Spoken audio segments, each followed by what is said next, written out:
एक समय की बात है जब भारत के एक समृद्ध राज्य पर राजा विक्रम सिंह राज करते थे। उनका महल भव्यता और शान का प्रतीक था, लेकिन महल के पीछे फैला विशाल बगीचा कुछ खास नहीं था। माली रामू काका दिन रात मेहनत करता, पौधों को पानी देता, मिट्टी को नरम करता, पर बगीचे में वह मोहकता और जादू नहीं था जिसकी कामना राजा विक्रम सिंह और उनकी बेगम महारानी प्रिया मन ही मन करते थे। उनकी छोटी बेटी राजकुमारी मीरा अक्सर बगीचे में खेलती और तितलियों के पीछे भागती, मगर वह भी कहती, पिताजी ये बगीचा इतना साधारण क्यों है? काश यहाँ रंग बिरंगे अनोखे फूल होते। उसी राज्य से बहुत दूर ऊंचे बर्फीले पहाड़ों के पार परियों का एक देश बसा था। वहां रहने वाली परियां बेहद दयालु और सुंदरता की प्रेमी थीं। उनमें से 3 परियां, नीलम परी, गुलाब परी और चांदनी परी, अक्सर दुनिया की सैर पर निकलती। एक रात जब वे उड़ती हुई राजा विक्रम सिंह के राज्य के ऊपर से गुजरी तो उन्होंने राजकुमारी मीरा की मासूम इच्छा सुनी जो वह चाँद से कर रही थी। हे चांद, क्या तुम परियों से कह सकते हो कि वे हमारे बगीचे को दुनिया का सबसे सुंदर बगीचा बना दें? परियों का कोमल हृदय पिघल गया। नीलम परी बोली, इस मासूम बच्ची की इच्छा पूरी करनी चाहिए। गुलाब परी ने सहमति दी, हाँ, क्यों ना हम राजा के बगीचे को ऐसा बना दें कि देखने वाले दंग रह जाएं।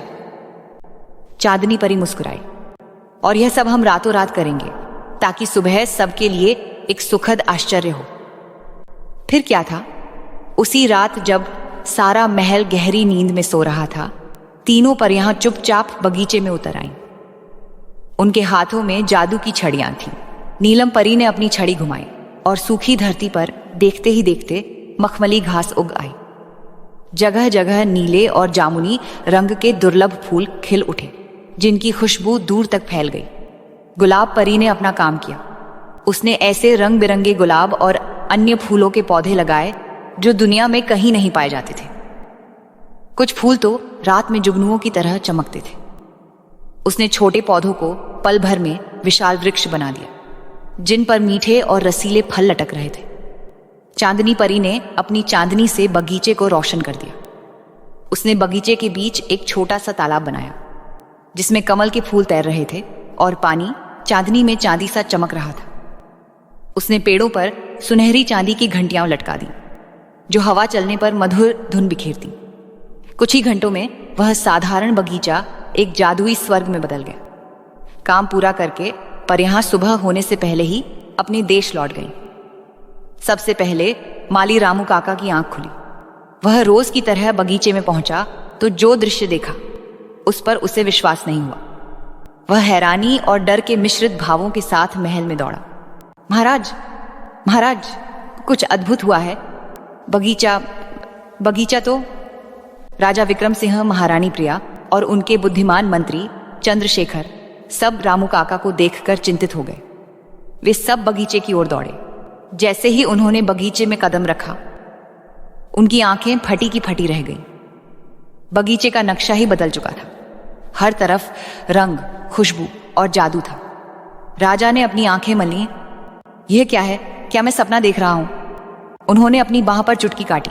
आउच! नहीं, यह सपना नहीं लगता। महारानी प्रिया भी हैरान थी। यह कैसे संभव है? कल शाम तक तो यह बगीचा बिल्कुल साधारण था। राजकुमारी मीरा खुशी से तालियां बजा रही थी। वाह, यह तो जादू का बगीचा है, जैसा मैं चाहती थी। मंत्री चंद्रशेखर, जो हर चीज में तर्क ढूंढते थे, परेशान हो गए।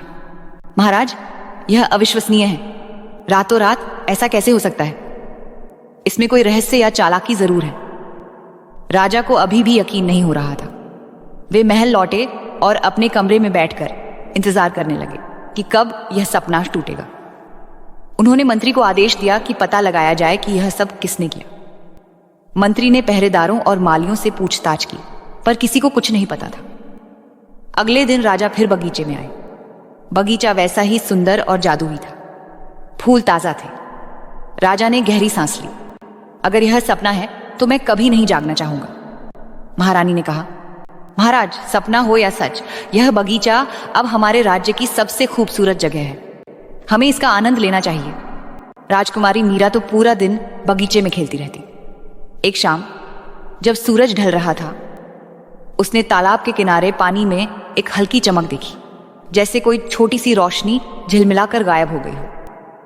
उसे लगा जैसे उसने हवा में किसी के हंसने की आवाज सुनी हो।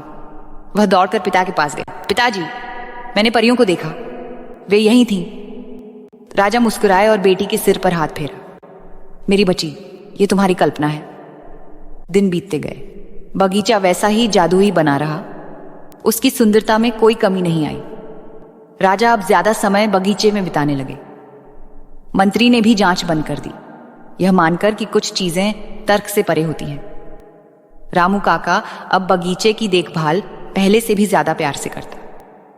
उसे विश्वास था कि यह देवताओं या परियों का उपहार है।